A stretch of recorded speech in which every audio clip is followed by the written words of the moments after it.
একটি সূত্রে ভাইরাল হয়েছে জনাব তারেক রহমানকে হিথ্রো বিমানবন্দর দেখা গেছে। তবে কি তিনি দেশে আসছেন? ধরনের উদ্বেগ উৎকণ্ঠার মধ্যে দিয়ে যাচ্ছে। দেশের একজন অত্যন্ত জনপ্রিয় নেত্রী বেগম খালেদা জিয়া গুরুতর অসুস্থ, বলা যেতে পারে মৃত্যুশয্যায়। তিনি একটি দলের প্রধান নন, শুধু তিনি দেশের প্রধানমন্ত্রী ছিলেন, বিরোধী দলের নেত্রী ছিলেন। সেটা আসসালামু আলাইকুম ওয়া রাহমাতুল্লাহি ওয়া বারাকাতুহু। শুরুতে তিনটা প্রশ্ন ছুড়ে দিচ্ছি আর তিনটা প্রশ্নেরই বিশ্লেষণ করব আজকের এই গুরুত্বপূর্ণ ভিডিওতে। তারেক রহমান লন্ডন থেকে ঢাকার পথে আছেন, কিছু কিছু সূত্র থেকে বলছেন। বেগম খালেদা জিয়া কি বেঁচে আছেন? ডাক্তার জাহিদ সাহেব সাংবাদিকদের সামনে এসে আজকে প্রথমবারের মতো কেঁদে দিলেন। আসসালামু আলাইকুম দর্শক, শুভেচ্ছা নিন, আপনাদের সবাইকে স্বাগত জানাচ্ছি আমি কনক সরওয়ার। আজকের অনুষ্ঠানে দর্শক, বিডিআর কমিশনের রিপোর্ট গতকাল প্রধান উপদেষ্টা ডক্টর মোহাম্মদ ইউনূসের কাছে জমা দেওয়া হয়েছে। এই রিপোর্টটি একটি ঐতিহাসিক রিপোর্ট আমি বলবো, কারণ ধরেন দীর্ঘদিন পরে 2009। দর্শক, আপনাদের জন্য আজকে দুর্দান্ত কিছু বড় খবর রয়েছে, ব্রেকিং খবর রয়েছে, এক বাক্যে বলতে পারি। একটি হলো পাকিস্তানের ইমরান খানের শেষ খবর পাওয়া গেছে, তিনি বেঁচে আছেন কি বেঁচে নেই সেই বিষয়টি আজকে একদম ক্লিয়ার জানিয়ে দেব। দ্বিতীয় খবরটি, সোশ্যাল মিডিয়ার কয়েকটি সূত্রে ভাইরাল হয়েছে জনাব তারেক রহমানকে হিথ্রো বিমানবন্দর দেখা গেছে। তবে কি তিনি দেশে আসছেন নাকি খবরটি পুরো গুজব? 3 নম্বর গুরুত্বপূর্ণ খবর, বিএনপি কি নির্বাচন আরো 1 বছর পেছাতে চাইছে? যদি চেয়ে থাকে, কেন চাইছে? চলুন এই 3টা ইস্যুতে আপনাদের বিস্তারিত তথ্য দেওয়ার চেষ্টা করছি। প্রথমে আমি বিএনপি প্রসঙ্গে আসি, তারপর ধারাবাহিক চলে যাব পাকিস্তানের প্রসঙ্গে। নাকি আগে পাকিস্তান দিয়ে শুরু করব, বাংলাদেশ দিয়ে শুরু করি, কি বলেন?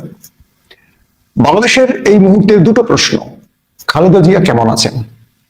বিএনপির মহাসচিব মির্জা ফখরুল ইসলাম আলমগীর বলেছেন, ডাক্তারের বক্তব্য ছাড়া কেউ কোনো বক্তব্য কোট করবেন না, কারণ তার স্বাস্থ্যের অবস্থা নিয়ে ইতিমধ্যে বিভিন্ন গণমাধ্যম, বিভিন্ন সূত্র, সোশ্যাল মিডিয়া বিভিন্ন ভাবে যে তথ্য দিচ্ছে সেটা গুজব আকারে প্রচার হচ্ছে। দ্বিতীয়ত, খালেদা জিয়া ভালো আছেন বা তিনি কি লাইফ সাপোর্টে আছেন, এগুলো নিয়ে সোশ্যাল মিডিয়াতে ব্যাপক আলোচনা শুনতে পাচ্ছি আমরা। তারপরের যে বিষয়টি সেটি হলো, খালেদা জিয়ার জন্য চীনের 5 জন চিকিৎসক এসছেন, যুক্তরাজ্য থেকেও বাংলাদেশে আসছেন আরো চিকিৎসক, এবং খালেদা জিয়াকে ভিআইপি ঘোষণা দিয়ে তার নিরাপত্তায় এসএসএফ নিয়োগ দেওয়া হয়েছে। সরকার বলছে তারেক রহমানের আগমন সম্পর্কে তিনি চাইলে একদিনের ট্রাভেল পাস দেওয়া হবে এবং তাকে সম্পূর্ণ নিরাপত্তা দেওয়া হবে। তারপরও তারেক রহমান আসছেন কি আসছেন না এই শঙ্কা প্রশ্নগুলো উঠে এসে তারেক রহমানের সোশ্যাল মিডিয়া একটি পোস্ট কেন্দ্র করে। এরপর বিএনপির ভেতরের দুর্বলতা অনেক বড়ভাবে উঠে এসছে। যে দেশে জনাব তারেক রহমান নিজেকেই নিজে নিরাপদ মনে করছেন না, সেই দেশের জনগণের ভাগ্যে কি আছে?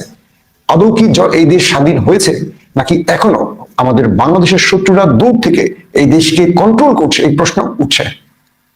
সোশ্যাল মিডিয়াতে হিথ্রো বিমানবন্দরের ভেতরের একটি ছবি বের হয়েছে।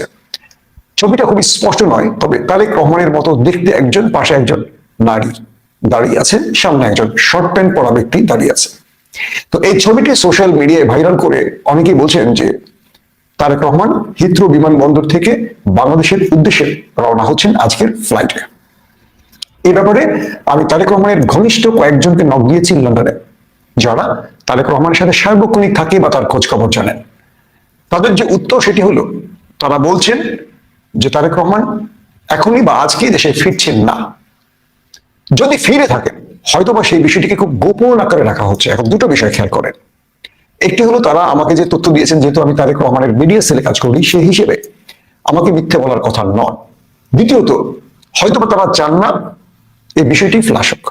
কিন্তু তারেক রহমান যদি সত্যিকার অর্থে বিমানে ওঠেন, তার মতো একজন ভিভিআইপি বা ভিআইপি বা বাংলাদেশের সবচেয়ে জনপ্রিয় রাজনৈতিক দলের প্রধান ব্যক্তিটি যদি বিমানে ওঠেন, তবে অজস্র ক্যামেরা সেই দৃশ্য ধারণ করবে, এটা নিঃসন্দেহে বলা যায়।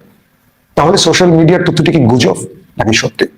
এটি উত্তর আমি দিতে পারবো না, কিন্তু তার ঘনিষ্ঠ জনরা যারা তারেক রহমানের সঙ্গে থাকেন সবসময়ের জন্য, তারা যে উত্তরটি দিয়েছে যে তিনি শীঘ্রই দেশে ফিরছেন, তবে আজকালকের মধ্যেই ফিরছেন, এই বিষয়টি তারা অনিশ্চিত। তারা বলছেন যে তারেক রহমান সাহেব এমন কোনো তথ্য তাদের শেয়ার করেনি। ধরেন তারেক রহমান তার তথ্য শেয়ার করেন এমন 3 জন ব্যক্তি যারা একদম তার খবর সবচেয়ে বেশি জানেন। এই 3 জনের 2 জনের সাথে আমার কথা হয়েছে, এই 2 জন আমাকে একই উত্তরটি দিয়েছে।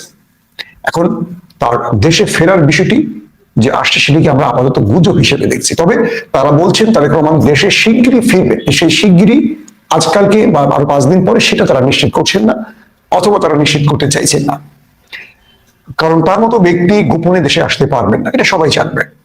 দ্বিতীয় বিষয়টি, তারেক রহমানের জন্য দেশে আসাটা খুবই গুরুত্বপূর্ণ। একদিকে তার রাজনীতিতে একটা প্রশ্ন উঠে গেছে, পাশাপাশি তার নিরাপত্তার প্রশ্নটি এসছে।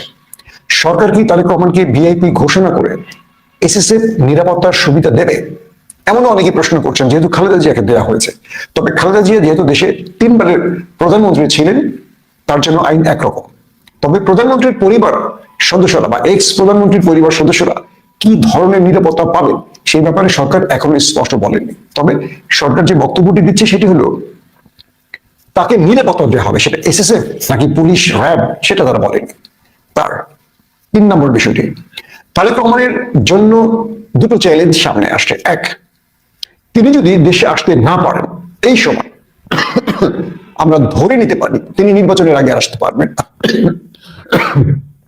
কারণটা হলো, আজকে তিনি তার মার জন্য যদি মাকে দেখতে আসতে না পারেন, আগামীকালকে তার আসার কোনো পসিবিলিটি বা কোনো অবস্থা আমরা দেখতে পাচ্ছি না। তবে তাকে আসতে হবে কেবল তার দল ক্ষমতায় আসার পরে। আর যদি তারেক রহমান ডিসেম্বরের ফার্স্ট উইকে বাংলাদেশে আসবেন, দলের পক্ষ থেকে যে আসার কথা বলা হয়েছে, এটি যদি সত্য হয় তবে তিনি আজকেই আসতে পারবেন, কারণ 1 সপ্তাহ পর দেশের এমন কোনো পরিস্থিতি নতুন করে পরিবর্তন হওয়ার আশঙ্কা দেখছি না। তাহলে নির্বাচনের আগে তারেক রহমান আসছেন না আসছেন না, এই প্রশ্নটা এখন আরো বড় বা আরো প্রকট আকারে দেখা দিচ্ছে। তবে তিনি একটা চ্যালেঞ্জ, অর্থাৎ তারেক রহমান যারা সঙ্গী সাথী আছেন তাদের অনেকেই বলছেন তারেক রহমান একটা চ্যালেঞ্জ নিতে চাইছেন। তার জীবনকে হুমকি থাকে, তার জীবনের উপর হুমকি থাকার পরও তিনি এই চ্যালেঞ্জটি নিতে চাইছেন এই কারণে, যাতে করে তার মাকে শেষবার তিনি দেখতে পারেন। কারণ তার মায়ের বা বেগম জিয়ার শারীরিক অবস্থা খুব একটা ভালো নেই। তবে আমরা আশা রাখি আল্লাহ তাকে সুস্থ করবেন এবং এই দেশের হাল ধরায় সহযোগিতা করবেন। দ্বিতীয় যে বিষয়টি বিএনপি প্রসঙ্গে, সেটি হলো সাম্প্রতিক কয়েকটি তথ্য আমাদের কাছে এসছে, ইন্টেলিজেন্স তথ্য।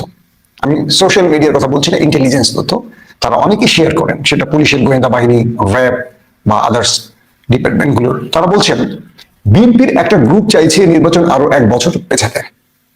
এতদিন আমরা যে বিএনপিকে দেখেছিলাম যে নির্বাচন তারা চাইছেন দ্রুত, কিন্তু সেই বিএনপির মধ্যে একটা গ্রুপ সাম্প্রতিক বিএনপির জনপ্রিয়তা হ্রাস, পাশাপাশি ইসলামী দলগুলোর উত্থান, বড় বড় সমাবেশ এবং মাস পিপলের কাছে, জনগণের কাছে বিএনপির নেতারা যখন ভোট চাইতে যাচ্ছেন, পরিবেশ পরিস্থিতি তাদের পক্ষে যাচ্ছে না, এমন কিছু তথ্য উঠে এসছে। এবং সাম্প্রতিক জরিপগুলো বলছে বিএনপিকে ক্রমান্বয়ে ছাড়াতে শুরু করেছে জামায়াত ইসলাম বা ইসলামী দলগুলো। তো এক্ষেত্রে বিএনপি তাদের ভোট ব্যাংকে আরো দুটো শক্তিকে যোগ করতে চাইছে, একটি আওয়ামী লীগ, একটি জাতীয় পার্টি। ইন্টেলিজেন্স সোর্স গুলো বলছে যে বিএনপির একটা গ্রুপ, আমি বলছি না পুরো বিএনপির একটা গ্রুপ চাইছে নির্বাচন আরো 1 বছর পেছাক। এতে সুবিধাটা হলো যে এই 1 বছরে রিফাইন আওয়ামী লীগকে মাঠে নামাবে, পাশাপাশি জাতীয় পার্টিকে বিএনপি মাঠে নামাবে এবং সেই শক্তিটাকে নিজের পক্ষে নিয়ে ইসলামী দলগুলোকে তারা পরাজিত করতে চায়। প্রশ্ন করবেন এখন, রিফাইন আওয়ামী লীগ বা জাতীয় পার্টি এখন কেন নয়, 1 বছর পর কেন? সাম্প্রতিক রাজনীতির পরিস্থিতি বলে দিচ্ছে এই মুহূর্তে আওয়ামী লীগ মাঠে নামতে পারবে না, পাশাপাশি জাতীয় পার্টির অবস্থা দৃষ্টিতে মনে হচ্ছে তারাও শক্তভাবে মাঠে নামতে পারবে না। কারণ এই সময়টাতে জাতীয় পার্টি কিংবা আওয়ামী লীগ মাঠে নামলে বা যার পক্ষে নামে তাদের ভরাডুবি হওয়ার সুযোগ রয়েছে। আর বিএনপি যেহেতু মাঠে এই দুটো দলের পক্ষে এখন কথা বলার সুযোগ পাচ্ছে না, সেহেতু বিএনপি এই রিফাইন বা জাতীয় পার্টি এদেরকে নিয়ে তার মান গরম করতে পারছে না। তাই তারা আরো 1 বছর সময় চাইছে, যে সময়টিতে তারা ক্রমান্বয়ে আওয়ামী লীগ এবং জাতীয় পার্টিকে তাদের মধ্যে অন্তর্ভুক্ত করে একটা চ্যালেঞ্জিং নির্বাচনে, অর্থাৎ হুমকি যেন থাকে না, পরাজয়ের যেন সংখ্যা না থাকে, এই সুযোগটি তৈরি করতে চাইছে বিএনপি। এমনটিও বলছে ইন্টেলিজেন্স তথ্যগুলো। এই তথ্যটা কতটুকু সঠিক হয়তো আগামী দিনে বলা যাবে, কারণ রাজনীতিতে আমরা অনেক সময় অ্যাজাম্পশন নিয়ে কথা বলি। রাজনীতিতে আমরা অনেক সময় ধারণা বা বাস্তব অবস্থা বা বিভিন্ন নেতার বক্তব্যের আলোকে সেগুলোকে আমরা উপজীব্য করে একটা আলোচনা তৈরি করি। কনক্রিট বলে দিতে পারবো না, না বিএনপি এটা বলছে। আমাকে যে তথ্যগুলো দিয়েছে, ধরেন গোয়েন্দা বাহিনীর ভেতর থেকে তথ্যগুলো আসছে যে এরকম এরকম নাকি চেষ্টা হচ্ছে, সেটা আমি আপনাদের উদ্দেশ্যে তুলে ধরলাম। এখন পুরো বিষয়টি দাঁড়াচ্ছে যে বিএনপি এই মুহূর্তে একদিকে বেগম খালেদা জিয়ার মানে হাসপাতালে তার অবস্থা খবর জানেন, পুরো বাংলাদেশ একটা টেনশনে আছে, তারেক রহমান দেশে ফিরতে পারছেন না, সেই পরিস্থিতি এখনো তৈরি হয়নি এবং সেটি তিনি স্পষ্ট করেছেন। এই মুহূর্তে বিএনপির ভেতরে একটা ভাঙন সৃষ্টি হচ্ছে। ভাঙন বলতে একটা হতাশা তৈরি হচ্ছে। ভাঙন মানে দলটা ভেঙে যাচ্ছে না। এবং সোশ্যাল মিডিয়াগুলোতে অনেক নিউজ ব্লগিং এ বলা হচ্ছে তারেক রহমান যদি দেশে আসতে না পারেন প্রধানমন্ত্রী হবেন কে, সালাউদ্দিন আহমেদ নাকি জাইমা রহমান। তবে কিছু কিছু সূত্র বলছে জিয়া পরিবার কি পুরো মাইনাস করে ফেলতে চায় অদৃশ্য শক্তি, তাহলে সালাউদ্দিন আহমেদ। তার মানে সালাউদ্দিন আহমেদকে ভারতের শিলংয়ে এত বছর রেখে তাকে কি তৈরি করা হয়েছে যে অভিযোগ উঠে এসছে সে অভিযোগ সত্য হতে যাচ্ছে নাকি অন্য কিছু। আমি বলছি না সালাউদ্দিন আহমেদ ভারতের তাবেদার, বলছি এই অভিযোগ যারা করছেন সেটা কি সত্য হতে যাচ্ছে। এই মুহূর্তে দলের প্রধান, যিনি আমরা বাংলাদেশের প্রধান বলতে পারি, মহাসচিব, তার চেয়েও বড় ভূমিকা পালন করছেন সালাউদ্দিন আহমেদ। সবকিছু মিলে এই ফেব্রুয়ারি নির্বাচনটি কেন যেন মনে হচ্ছে অনিশ্চিত হয়ে যাচ্ছে। সরকার ফেব্রুয়ারিতে নির্বাচন করতে পারবে বা সরকার পারলেও বাকি দলগুলো থাকবে, কোন দিকে যাবে রাজনৈতিক পরিস্থিতি সেটা নিয়েও নতুন করে টেনশন বা সন্দেহ সৃষ্টি হচ্ছে। তবে জামাতের নেতারা বলছেন তারা ফেব্রুয়ারিতে নির্বাচন চাইছেন। এখন দেখার পালা বিএনপিকে নিয়ে যে অভিযোগ আসছে সত্য কি মিথ্যা। পাশাপাশি জামায়াতের নায়েবে আমির তিনি স্পষ্ট করে একটি কথা বলেছেন যে বেগম খালেদা জিয়া এই দেশটাকে আমাদের শত্রুদের হাত থেকে রক্ষা করেছে, তিনি না থাকলে এই দেশ বহু আগে চলে যেত তাদের খপ্পরে। এই বক্তব্যটি আমার খুব ভালো লেগেছে। দলমত নির্বিশেষে প্রত্যেকে খালেদা জিয়ার কাছে একটা আশ্রয় খুঁজে পান, তাকে একটা বটগাছ মনে করে বাংলাদেশের সকল রাজনৈতিক দল, শুধু আওয়ামী লীগ ছাড়া। এবং বেগম জিয়ার সুস্থতা অবস্থা তিনি পলিটিক্যালি যখন ছিলেন মাঠে, আমরা বিএনপি জামাত বা 20 দলীয় জোটকে কখনো দেখিনি একে অপরের সাথে বিতর্ক তৈরি করতে, কিন্তু তিনি যখন অসুস্থ হয়ে পড়ে গেলেন এবং রাজনীতিতে অ্যাক্টিভ নেই, তখন দেখলাম বিএনপি তার বাকি অঙ্গ সংগঠন না, তার জোটের সঙ্গে বিএনপির বিরোধ তুঙ্গে উঠেছে। আর এর পেছনে মূল কারণ বিএনপির ভেতরে থাকা ভারত প্রেমী একটা গ্রুপ। এটা কোনোভাবে তারেক রহমান দূর করতে পারছেন না, কারণ বাংলাদেশে এই মুহূর্তে তারেক রহমানের ক্ষমতাটা বিএনপির মধ্যে তার প্রভাবটা কতটুকু বোঝা কঠিন। তিনি নিজে দেশে আসতে পারছেন না, আর তাহলে তার ভেতরে প্রাসাদ ষড়যন্ত্রে তিনি কি ভূমিকা রাখতে পারছেন সেটা আমরা সন্দেহের চোখে দেখছি। এখন জনগণকে তারেক রহমানের সামনে দাঁড়িয়ে তাকে বরণ করে তার নিরাপত্তা বলয় তৈরি করতে হবে। রাজনৈতিকভাবে বিএনপির মধ্যে বহু মতের লোক থাকে, বহু দল থেকে উঠে আসা লোক থাকে, তাই বিএনপিকেও এই মুহূর্তে বিশ্বাস করা খুব কষ্ট। জনগণ এখন তারেক রহমানকে তাদের হিরো বানিয়ে অ্যাকসেপ্ট করতে পারে, এটাই একমাত্র সত্যি। আসি পাকিস্তান প্রসঙ্গে। পাকিস্তানের সাবেক প্রধানমন্ত্রী ইমরান খান বেঁচে আছেন কি নেই এটা নিয়ে প্রায় 1 মাসের মতো নানান রকম আলোচনা সমালোচনা হয়েছে। ইমরান খানের পরিবার কেউ দেখা করতে পারেনি, প্রতি সপ্তাহে 2 বার দেখা করার অনুমতি থাকলেও 1 মাসে কেউ পায়নি, না আইনজীবী, না পিটিআই নেতা, না পরিবার। ইমরান খানের সন্তানরা অভিযোগ করেছেন তার বাবা যে বেঁচে আছেন তার একটি প্রমাণ দেখাতে হবে, সরকার দেখায়নি। এবং আজকে ইসলামাবাদ এবং রাওয়ালপিন্ডিতে পিটিআই তারা বিক্ষোভ ঘোষণা করেছে, হাজারো লোক রাস্তায় নেমে এসছে। সরকার 144 ধারা জারি করে, সেই 44 ধারা ভেঙে পিটিআই পুরো আডিয়ালা জেল ঘিরে ফেলে এবং রাওয়ালপিন্ডিও তারা ঘিরে ফেলে। এরপর আমরা দেখলাম যে ইমরান খানের বোন উজমা খান, তাকে সরকার অনুমতি দিয়েছে ইমরান খানের সাথে দেখা করার জন্য। তিনি সেখান থেকে বেরিয়ে কি বলেছেন আসেন আমরা এক নজর দেখে আসি, আপনাদের দেখাবার চেষ্টা করছি।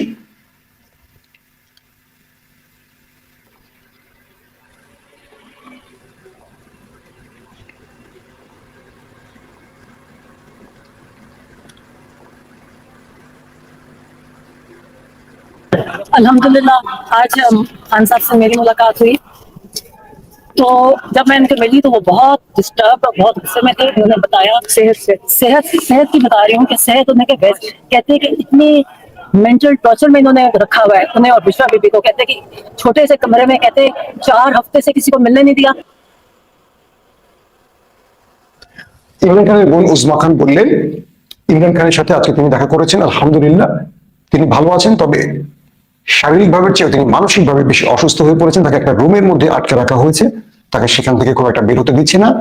4 সপ্তাহ তার সাথে কাউকে দেখা করতে দিচ্ছে না এবং তাকে যে রুমটিতে রাখা হয়েছে খুব ছোট একটি রুম, তার উপর এবং ইমরানের স্ত্রী বুশরা বিবির উপর মানসিক চাপ তৈরি করছে।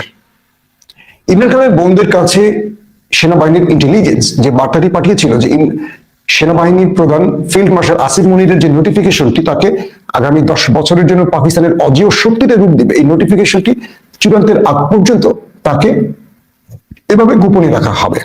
তো অবশেষে পিটিআই যখন রাজপথে নেমে এসছে, পুরো পাকিস্তান যখন উত্তপ্ত হয়ে উঠছে এবং পাকিস্তানের মধ্যে ভাঙনের সুর বেজে উঠছে, সরকার পতন আন্দোলন শুরু হয়ে গেছে, তখন বাধ্য হয়ে ইমরান খানের বোন আডিয়ালা জেলে ইমরান খানের সাথে দেখা করার অনুমতি দেওয়া হয়েছে এবং ইমরান খানের বোন আজকে জানিয়ে দিয়েছে তিনি সুস্থ আছেন, ভালো আছেন, তবে মানসিকভাবে তিনি ভালো নেই। তার সাথে জেলখানার ভেতরে অমানবিক আচরণ, অমানবিক বলতে শারীরিক না, তার উপরে বিভিন্ন রকম মেন্টালি টর্চার করা হচ্ছে। তার মানে আমরা এইটুকু খবর পেলাম ইমরান খান সুস্থ আছেন, বেঁচে আছেন। যারা ইমরান ভক্তরা রয়েছে সবাই একবার হলো আলহামদুলিল্লাহ বলবেন। বিষয়টা আসলে কি, আমার গত কয়েকদিনের লাইভে আমি পুরো বিষয়টি বা সিনারিটি আপনাদের তুলে ধরেছি। ইমরান খানের অবস্থাটা সেনাবাহিনী বোঝে। সেনাবাহিনী এটুকু বোঝে যে ইমরান খানকে ছেড়ে দিলে আগামী নির্বাচনে 90% জনপ্রিয়তা তার পক্ষে চলে গেছে। ভালো করে খেয়াল করবেন, বাংলাদেশের অবস্থাটা সেরকম হয়ে গেছে। বাংলাদেশের দুটো পারিবারিক রাজনৈতিক দলের মধ্যে আওয়ামী লীগ বিদায় নিয়েছে এবং দ্বিতীয় দলটির একজন প্রধান অসুস্থ, আরেকজন লন্ডনে, তিনি আসতে পারছেন না। মানুষ তৃতীয় দলগুলোর দিকে এখন ঝুঁকছে, খেয়াল করে দেখবেন, ঝুঁকছে। কারণ কি? কারণ হলো মানুষ বলছেন যে আমরা অমুক একটু টেস্ট করে। ইমরান খান 18 সালে ক্ষমতা এসেছিলেন, এর আগে ইমরান খান একটা দুর্বল পিটিএর চেয়ারম্যান ছিলেন। ক্ষমতা আসার পর বা তার আপোষহীন লড়াই বা দেশপ্রেম, তার ইমানদারিত্ব, সততা তাদের দেশের জনগণ মাত্র 3.5 বছরে দেখেছে। যে কারণে ইমরান খানের বিকল্প হিসেবে আর কোনো দল এই মুহূর্তে নেই।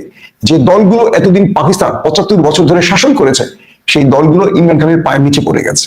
তারা সবাই জোট করে পিডিএম বানিয়ে, সকল রাজনৈতিক দল একটা জোট করেও ইমরান খানকে আটকাতে পারেনি।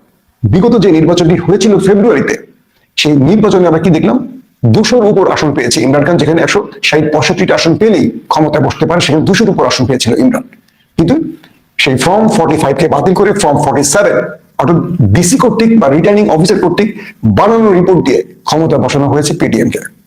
তো সেনাবাহিনীর ভেতরে যে তথ্য বলছে সেটি হলো আসিফ মনির সবচেয়ে বড় থ্রেট মনে করেন ইমরান খানকে, এবং তিনি বুঝতে পারছেন যে ইমরান খান তার আগামী দিনের তার যে খায়, সেই খায়েশেষ প্রধান বাধা। বাকি যে দলগুলো আছে তারা এখন 50-60% জনপ্রিয়তা যাদের ছিল, তারা এখন 10% 5%-এ চলে আসছে। কারণ একজন ইমানদার ইমরান খান। বাংলাদেশের পরিপ্রেক্ষিত একই বিষয়, যদি বিএনপি আওয়ামী লীগের বাইরে তৃতীয় কেউ ক্ষমতায় এসে একবার তাদের অবস্থাটা প্রমাণ দিতে পারে, কারণ এই দুটো দলের বাইরে এসা ছাড়া কেউ ক্ষমতা আসেনি, তাহলে কি হবে? যেমন ডাকসু নিয়ে বিএনপি বা ছাত্র দলের আলোচনাগুলো দেখবেন, কেন সাদিক কায়েম মামলা করলেন, কেন এটা করলেন, মানে ছাত্রদল বা বিএনপি ধরাটা খাচ্ছে কোথায়? ধরাটা খাচ্ছে তারা ন্যায্য বিষয়গুলোতে সমালোচনা করছে, কারণ তারা দেখছে যে শিবির এমন ভাবে এগিয়ে চলছে, কোনো ফাঁক ফোকর রাখছে না, এবং এই অল্প সময়ের মধ্যে এমন কিছু শিবির প্রত্যেকটা বিশ্ববিদ্যালয় যেখানে জিতেছে, তারা দেখানোর মতো, তারা ছাত্রদের মন জয় করার মতো কাজ, যেটা কখনো বাংলাদেশ স্বাধীন বাংলাদেশে কেউ করতে পারেনি, তারা এটা করে ফেলছে। এখন সমালোচনা করবে কি? একজন নেশাখোরকে ধরে লাঠি দিয়ে তাড়াচ্ছে, সেটা ফেসবুকে পোস্ট করছে একজন দাঁড়িয়ালা মুরব্বী, সেজন্য মসজিদের ইমাম, দেখা গেল তিনি ড্রাগ নেন, সিরিজ দিয়ে তিনি নিজের শরীরে ড্রাগ নেন এবং অন্যকে ড্রাগ বিক্রি করেন। সেই ড্রাগ আলার পক্ষে নেমে গেছে কেনা, এই কি বলবো, বিএনপি বা বাম সংগঠনগুলো। তো প্রত্যেকটা ক্ষেত্রে সমালোচনা করার আগে একবার বুঝবেন যে মানুষের সেন্টিমেন্ট আসলে কোন দিকে যায়। তো এই মুহূর্তে যেটা বোঝা যাচ্ছে যে বাংলাদেশের মতোই পাকিস্তানের ক্ষেত্রে দুই পারিবারিক রাজনৈতিক দলের উপর একটা থ্রেট হয়ে গেলেন ইমরান খান। আর ইমরানকে সেনাবাহিনী আটকাতে পারছিল না, কেন? বাকি দলগুলোকে আটকানো সেনাবাহিনীর জন্য সহজ ছিল, কারণ প্রত্যেকটা দল করছে দুর্নীতি। পিপলস পার্টি বলি আর মুসলিম লীগ নুন বলি, অর্থাৎ বেলোয়াল ভুট্টোর দল বলি, আর কি বলে নওয়াজ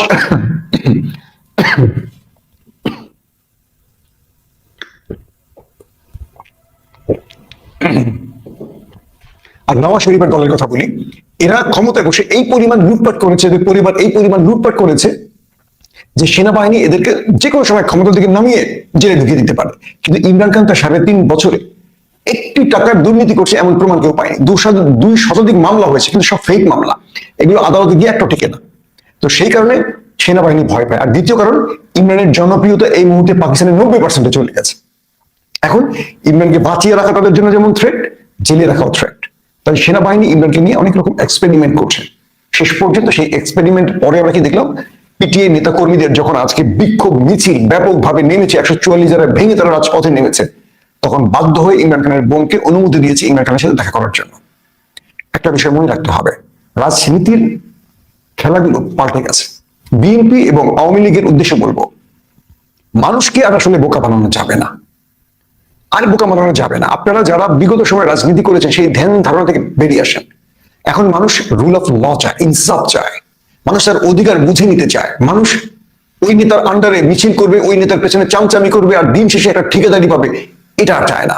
এটা আছে, প্রত্যেকটা এমপি যারা প্রার্থী হবেন আওয়ামী লীগ বিএনপি বা এদের দেখবেন যে এরা কিছু 10 জন 20 জন 30 জন করে চামচা পালে, এদের নেতা জিতলে এরা টেন্ডারবাজি করবেন, দখলদারিত্ব করবেন, এটা করবেন বা এটা বিগত সময় করছেন।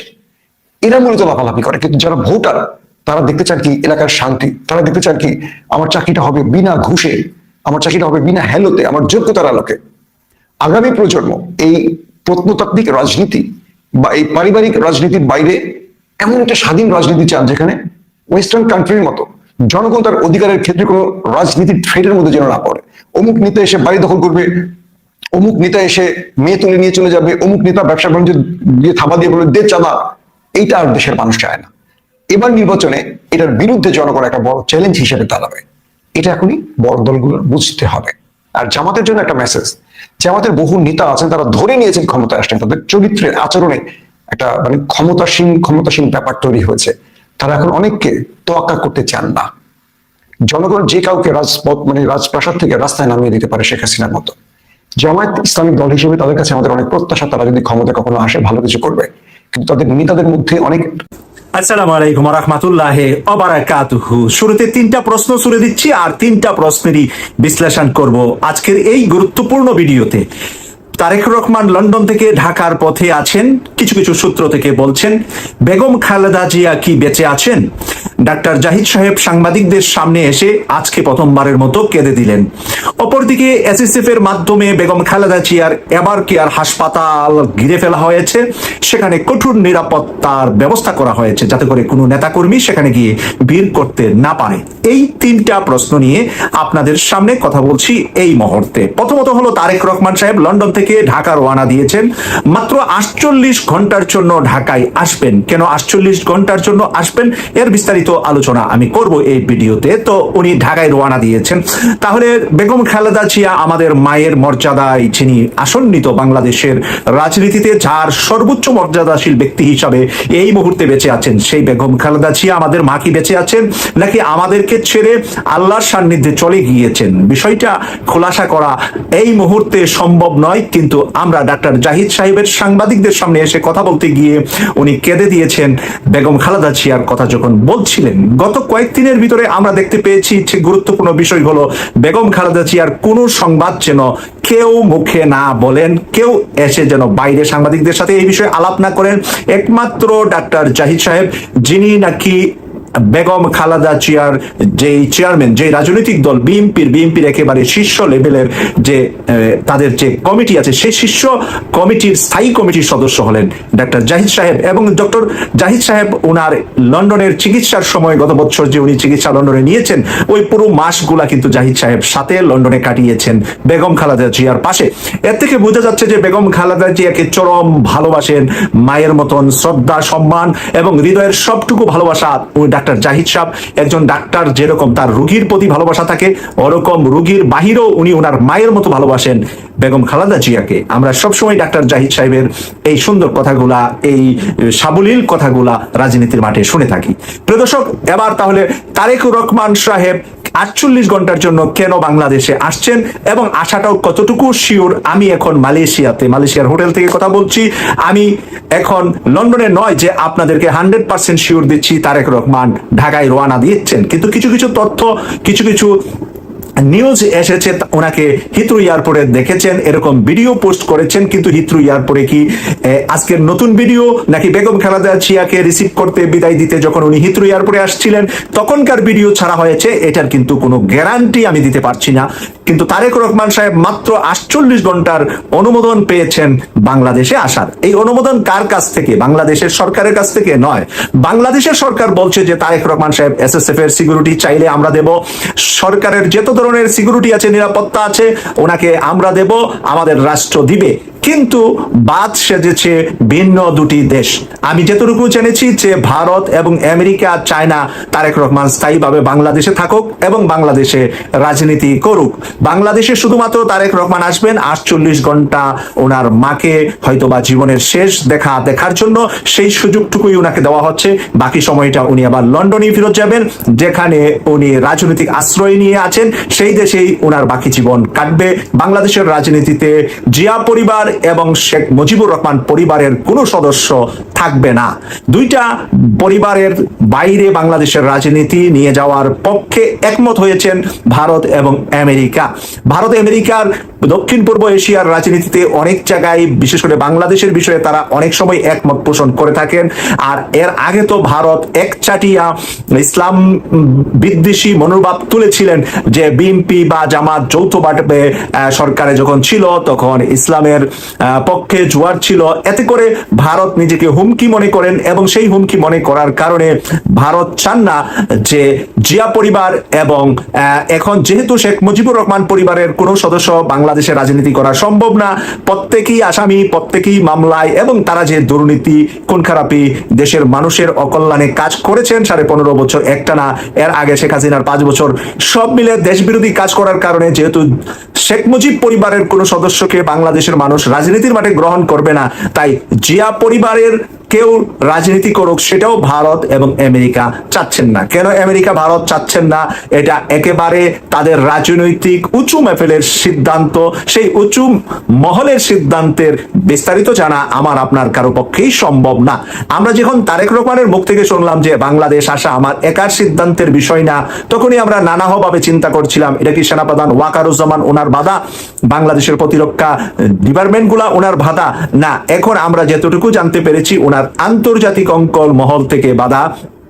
কারণ উনি যখন 2001 এবং 2006 সালে ওনার মা প্রধানমন্ত্রী ছিলেন তখন ওনার মাধ্যমে অনেকগুলা কাজ সংগঠিত হয়েছে বাংলাদেশে বলে মানে এটা নিউজে বা আমরা যেই কারণে ওনাকে লন্ডনে থাকতে হয়েছে, যে কারণে ওনার মামলাগুলা ছিল, মামলাগুলা শেষ হয়েছে। 21 আগস্ট গ্রেনেড হামলা মামলা, অস্ত্র মামলা, বিভিন্ন কিছু ওনার নামে ছিলেন। সেই মামলা সব ডক্টর মোহাম্মদ ইউনূস পরিষ্কার করে দিয়েছেন যাতে উনি এসে রাজনীতি করতে পারেন। কিন্তু আন্তর্জাতিক মহল সেই মামলাগুলা উঠে গেল ব্যক্তি তারেক রহমানের উপর সন্তুষ্ট নয় বলেই আমি যতটুকু তথ্য পেয়েছি, সেই কারণেই উনি বাংলাদেশে স্থায়ীভাবে আসার কোনো সুযোগ নাই, স্থায়ীভাবে উনি আসতে পারবেন না। 48 ঘন্টার জন্য এসে মাকে দেখে চলে যাবে। তাও কিন্তু 48 ঘন্টার বিষয়টা শিওর না, এইটা শুধুমাত্র কিছু কিছু নিউজ থেকে আমরা জানা। কিন্তু একেবারে ডিপলি তারেক রহমান লন্ডন থেকে বের হয়েছেন, ঢাকার পথে আছেন, এই কথাটা কেউ বলতে পারেননি, আমিও বলছি না। তবে যতটুকু শোনা কথা থেকেই আপনাদের সাথে শেয়ার করলাম, উনি ঢাকার উদ্দেশ্যে রওনা দিয়েছেন। আমাদের মায়ের সম্মানে মর্যাদিত বেগম খালেদা জিয়া এই মুহূর্তে কি অবস্থা আছেন সর্বশেষ কোনো আপডেট কারো কাছে নাই, এবং ডাক্তার জাহিদ সাহেবের কাছে থাকলেও উনার প্রকাশ করার অনুমোদন নাই। জাতীয় কমিটি, স্থায়ী কমিটি গত রাত 9টা থেকে জরুরি বৈঠক বসেছেন। সেই জরুরি বৈঠকে জনাব তারেক রহমান লন্ডন থেকে স্কাইতে জয়েন করে আলোচনা করেছেন। সেখানেও কি আলোচনা হয়েছে সেই আলোচনাও মানুষের কাছে সবকিছু পরিষ্কার নয়। তাই আগামী 24 ঘন্টার মধ্যে হয়তোবা আমরা আরো নতুন কিছু আপডেট পাবো এবং সেই আপডেটগুলো আপনাদের সামনে তুলে ধরবো। আমরা আপনাদের স্বাগত জানাই আমি আমার কথা শোনার জন্য। গোটা দেশের মানুষই এক ধরনের উদ্বেগ উৎকণ্ঠার মধ্যে দিয়ে যাচ্ছে।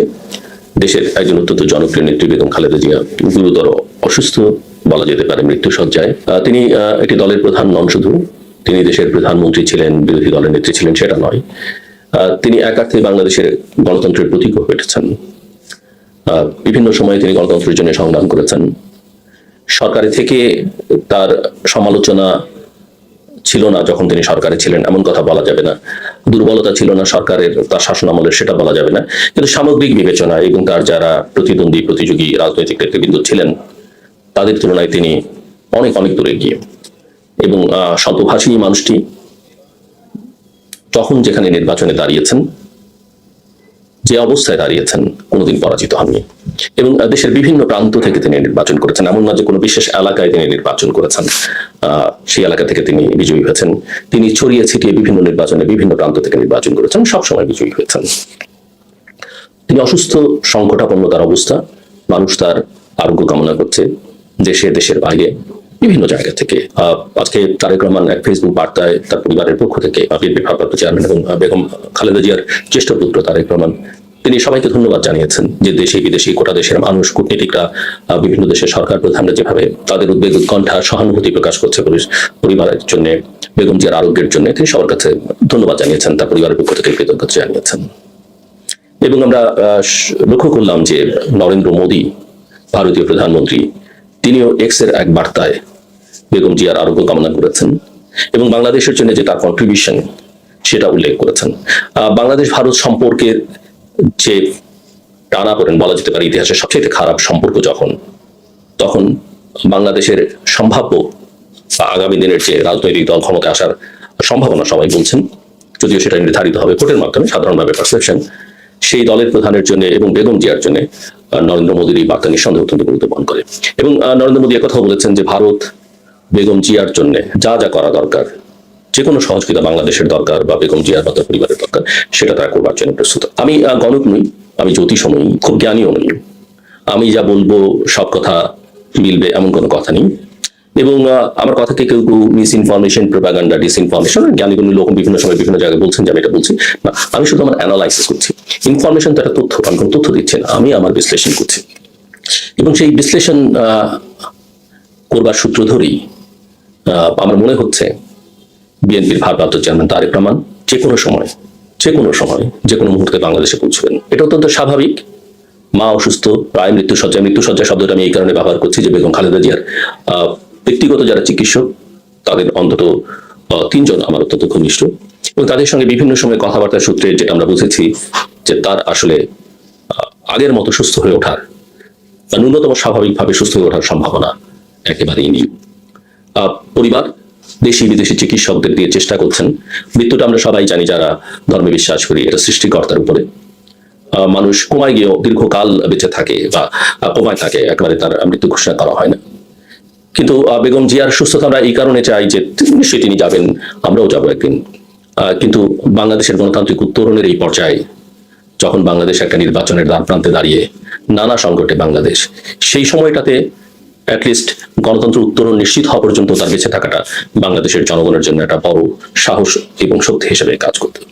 তো যে কথা বলছিলাম, আমার ধারণা যে তারেক রহমান মায়ের জন্য, দেশের জন্য, দলের জন্য, জনগণের জন্য, আমার ধারণা যে কোনো সময় তিনি দেশে এসে পৌঁছবেন।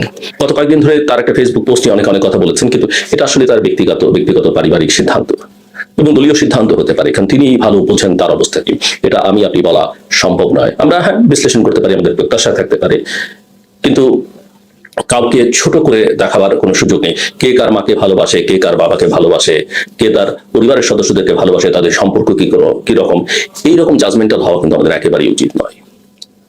এবং তারেক রহমানের এই আশাটা যে তিনি যে আসবেন, প্রতিকূল পরিস্থিতি সত্ত্বেও তিনি আসবেন, সেটা আমার কাছে আরেকটা কারণে মনে হয়েছে। আপনারা জানেন যে গতকাল সরকার একটা সিদ্ধান্ত নিয়েছে, বিএনপি চেয়ারপারসন বেগম খালেদা জিয়াকে বিশেষ গুরুত্বপূর্ণ ব্যক্তি ঘোষণা করেছে, এবং ঘোষণা করে তার নিরাপত্তার জন্য এসএসএফ, স্পেশাল সিকিউরিটি ফোর্সকে তার নিরাপত্তার দায়িত্ব দেওয়া হয়েছে। এটা অত্যন্ত গুরুত্বপূর্ণ। এবং আমরা সবাই বুঝি যে বেগম খালেদা জিয়ার যার এতদিন এই এসএসএফ সুবিধা তিনি পাননি বা সরকার তাকে কোনো নিরাপত্তা দেয়নি, হঠাৎ করে তার এই নিরাপত্তা কেন, এবং যখন আসলে ব্যক্তিগতভাবে তার এই নিরাপত্তার কোনো প্রয়োজন নেই। আমার কাছে গুরুত্বটা অন্য জায়গায় মনে হচ্ছে। আমার কাছে মনে হয়েছে যে তার যে ক্রিটিক্যাল কন্ডিশন, সেই জায়গায় হসপিটালে সামগ্রিকভাবে আমরা ইতিমধ্যেই দেখেছি যে হসপিটালকে প্রায় খালি করে ফেলা হয়েছে, ওই এলাকাকে একেবারে জনগণকে না যাবার জন্য বলা হয়েছে, এবং এসএসএফ পুরো নিয়ন্ত্রণ নিয়ে নিচ্ছে। এর সঙ্গে তারেক রহমানের নিরাপত্তার ইস্যুটা অত্যন্ত গুরুত্বপূর্ণ আমার কাছে মনে হয়েছে। আমার মনে হচ্ছে এই সুবিধাটা স্বাভাবিকভাবেই বেগম জিয়ার পুত্র হিসেবে তারেক রহমান পাবেন। এটা স্থায়ী হবে কিনা সেটা বলা মুশকিল, কারণ বেগম জিয়ার জীবন মৃত্যুর সঙ্গে এই সিদ্ধান্তটা হয়তো জড়িত থাকবে, কারণ সেভাবেই বলা হয়েছে, ওনাকে দেওয়া হয়েছে, এবং ওনার পরিবারের সদস্য হিসেবে তারেক রহমান সেটা পাবেন। এটা শেখ হাসিনা সরকারের সেই স্থায়ী ব্যবস্থা নয়, টেম্পোরারি ব্যবস্থা। ভবিষ্যতে হয়তো তারেক রহমান যদি তিনি নির্বাচিত প্রধানমন্ত্রী হন, তখন তো তিনি এই সুবিধাটা পাবেন, কিন্তু তার আগে হয়তো এই সুবিধাটা নিয়ে অন্যান্য রাজনৈতিক দল আগামী দিনগুলোতে প্রশ্ন তুলবে। কিন্তু টেম্পোরারি অ্যারেঞ্জমেন্ট হিসেবে আমি মনে করি যে এটা অত্যন্ত গুরুত্বপূর্ণ, সরকার একটা ভালো সিদ্ধান্ত নিয়েছে। এবং আমরা জানি যে দলের পক্ষ থেকে এবং সরকার বা আমাদের নিরাপত্তা বাহিনীও আসলে তার নিরাপত্তার ইস্যুটা নিয়ে দীর্ঘদিন যাবৎ সবাই ফর্মালি করতে পারেন, ইনফর্মালি কাজ করছে। সো তিনি একটা সর্বোচ্চ নিরাপত্তা ব্যবস্থাটাকে বিভিন্ন মহল থেকে নিশ্চিত করা হবে, যদিও বিভিন্ন জায়গা থেকে তার নিরাপত্তার ঝুঁকিটাও আছে, এবং রাজনীতিবিদদের এই ঝুঁকিটা নিয়েই আসলে চলতে হয়। ভালোবাসার দর্শক শ্রোতা, আপনারা আমাদের ভিডিওটি দেখলেন। ভিডিওর আদি অন্তে যে সংবাদ ফুটে উঠেছে, আপনাদের মনে যদি কোনো প্রশ্ন জেগে থাকে তাহলে আমাদের কমেন্ট বক্সে জানিয়ে দিন। আর ভিডিওটি ভালো লাগলে লাইক এবং শেয়ার করে অন্যকে দেখার সুযোগ করে দিন। প্রিয় দর্শক, এরকম আপডেট নতুন নতুন ভিডিও পেতে আমাদের চ্যানেলটি সাবস্ক্রাইব করে রাখুন। ধন্যবাদ সবাই।